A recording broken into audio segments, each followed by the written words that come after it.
Tuan-tuan kalau pergi ziarah anak tuan-tuan di Kuala Lumpur, tuan-tuan pergi tengok masjid di Kuala Lumpur tu. Sebelum malam akhir semua terbuka. Terang menderang. Tak puji pun. Tak takut pun kau mak dadah nak masuk dan sebagainya. Nak takut apa? Orang ramai-ramai mengambil kesempatan untuk beriktikaf pada 10 malam akhir Ramadan. Malah ada dibuat iktikaf perdana pula. Iktikaf perdana ramai orang. Pukul 3 kan bangkit, pukul 4 start camp mulai. Tiap-tiap malam, tiap-tiap pagi, awal pagi. Sahur disediakan oleh pihak masjid. Pihak tuan-tuan. Kalau tuan-tuan rasa saya cakap tak betul, pergilah tengok. Masjid-masjid di Kuala Lumpur tak nak tuan-tuan dan kerja di sana. Pergi tengok sekali. Betapa makmurnya. Nak tengok yang paling hebat, itu memang sepanjang tahun lah. Memang ada orang beriktikaf. Masjid Seri Petaling. Itu memang pada tu dah. Masjid Tabligh yang bukan bulan Ramadan je, sepanjang tahun ada orang beriktikaf kat situ. Terbuka, terang. Kan? Nabi SAW begitu. Nabi SAW tidak tidur di masjid, di rumah. Nabi SAW beriktikaf di masjid pada 10 malam akhir Ramadan. Wahal masjid dengan rumah Nabi dekat semua sebelah. Kan tepi masjid Nabi tu, akak pergi buat umrah kan. Ada waktunya akak dibolehkan, orang perempuan dibolehkan menziarahi Raudhah kan. Cuba tengok berapa jauhnya Raudhah dengan makam Nabi. Berapa jauh pula makam Nabi itu daripada mihrab dengan mimbar masjid Nabi itu? Berapa jauh? Katakan tak ingat. Berapa jauh? Dekatnya. Makam Nabi itulah salah satu, adalah rumah Nabi SAW, rumah Sayyidatina Aisyah, itulah dia. Tempat makam Nabi, makam Sayyidina Abu Bakar, makam Sayyidina Umar, itulah dia rumah Sayyidatina Aisyah. Jadi tuan-tuan akan boleh bayangkan berapa dekat rumah Nabi SAW itu dengan masjid. Begitu pun Nabi SAW tidak tidur di rumah sebelum malam akhir. Nabi tidur di iktikaf di masjid bersama para sahabat. Kita pun boleh buat. Akak-akak tu bilik tu tahu. Dilarang masuk 10 malam sampai 7 pagi. Bermula 21 Ramadan sampai 30 Ramadan. Kunci. Akak simpan kunci tu. Akak tidurlah kat TV. Kat depan TV pun masalah. Syukur suami kita ni iktikaf di masjid. Bukan nak suruh tidur atas kapet. Memang sakit badan saya pun kalau tidur atas kapet ni sakit badan saya. Bawalah, tutup dengan bantal sekali. Tiap-tiap pagi iktikaf, tiap-tiap malam iktikaf, tiap-tiap pagi qiyamul lail. Sebab kita nak mencari malam Lailatul Qadar. Itu dia sebenarnya. Start malam ni. Malam tadi pun ada dah sebenarnya. Malam ni pun dah. Malam ni malam yang ganjil kan. Nabi SAW kata apa? Tahawulatul qadri fil witri min al-ashr al-awakhir min Ramadan. Berulang ke malam Lailatul Qadar dalam malam-malam ganjil yang di dalam 10 malam yang akhir. 21, 23, 25, 27, 29. Malam ni malam 21. Boleh mula dah ni. Kita dulu pernah buat kan. Saya ingat tahun 2000 apa 2011, 2012 kita pernah buat di sini. Saya yang pimpin.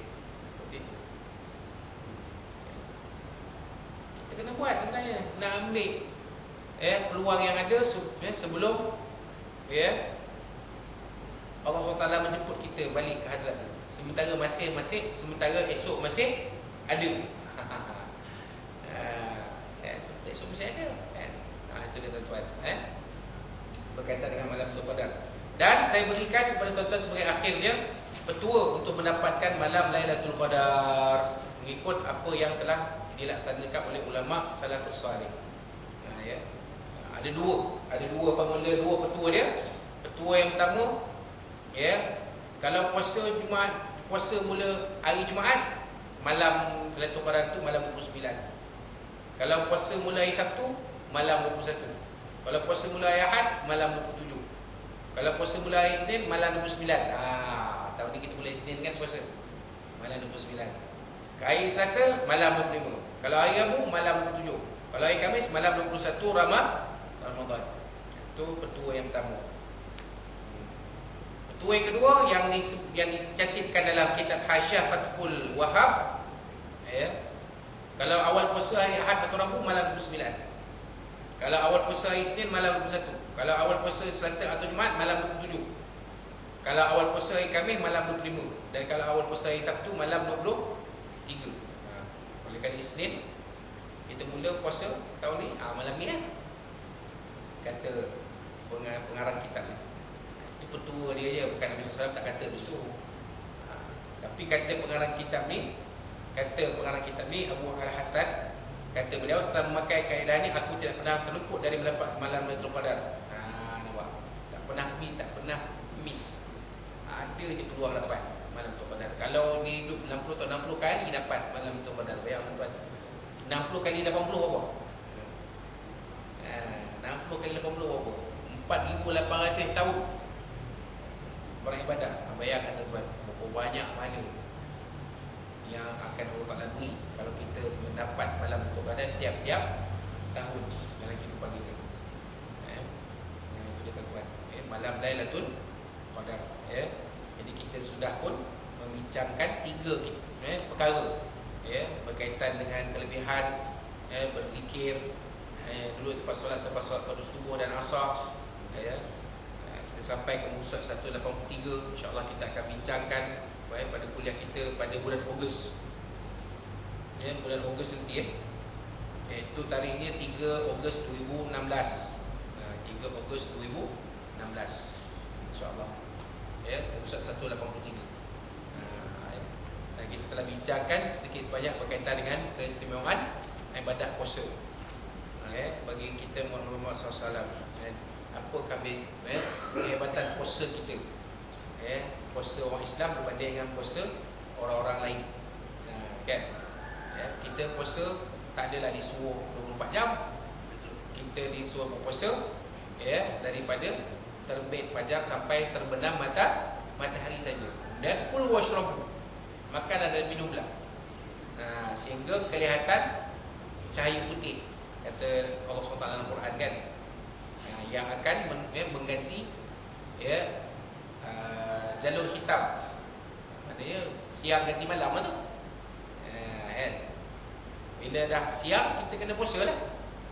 Tumma atimus siyam ila lail, dan sempurnakanlah puasa itu sehingga ke waktu malam, jadi sehinggalah terbenam matahari, masuk waktu maghrib. Kan? Jelas dalam Quran sebut.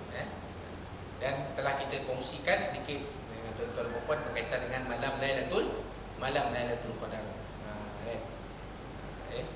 InsyaAllah kita boleh beza nampak malam Lailatul Qadar ni. Kalau tengok malam tu ni aja, tak dengar bunyi cekrik, itu kemungkinan malam Lailatul Qadar.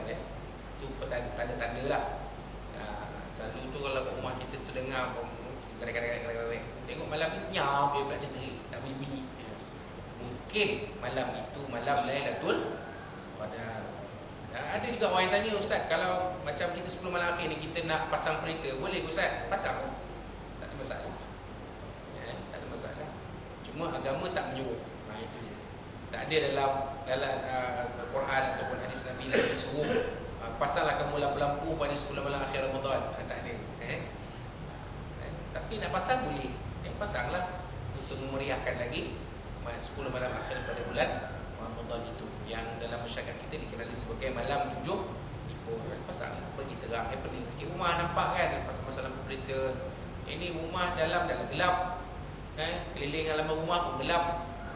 Jadi tak meriah. Seolah-olah macam tak seronok kita mencari malam Lailatul Qadar.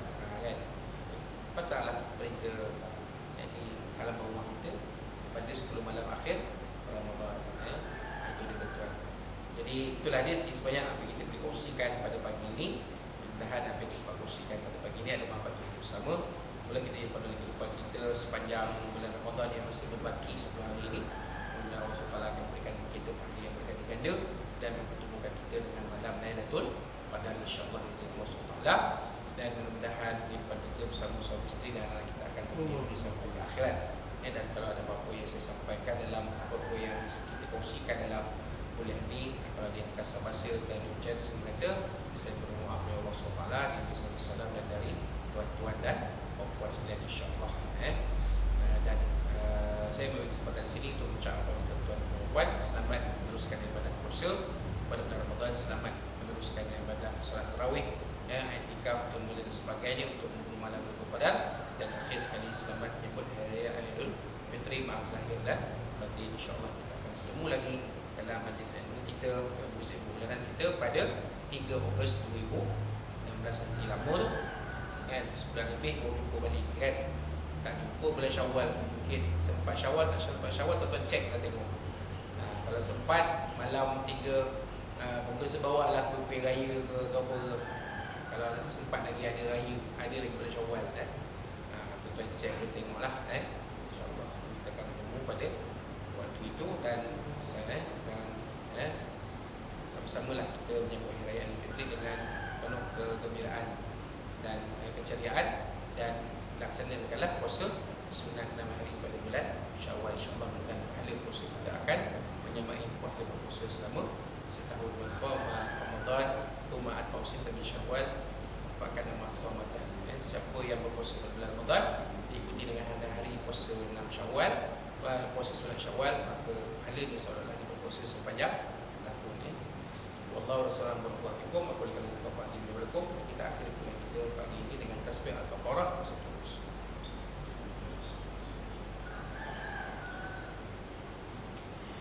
A'udzubillahi minasyaitonir rajim. Bismillahirrahmanirrahim. Alhamdulillahirabbil alamin wa bihi nasta'in wassalatu wassalamu ala asyrafil mursalin muslimin. Allahumma qul lazim wa barik ma'suma. Allahumma inna na'udzu fi nufuri an na'udzu min syururihim.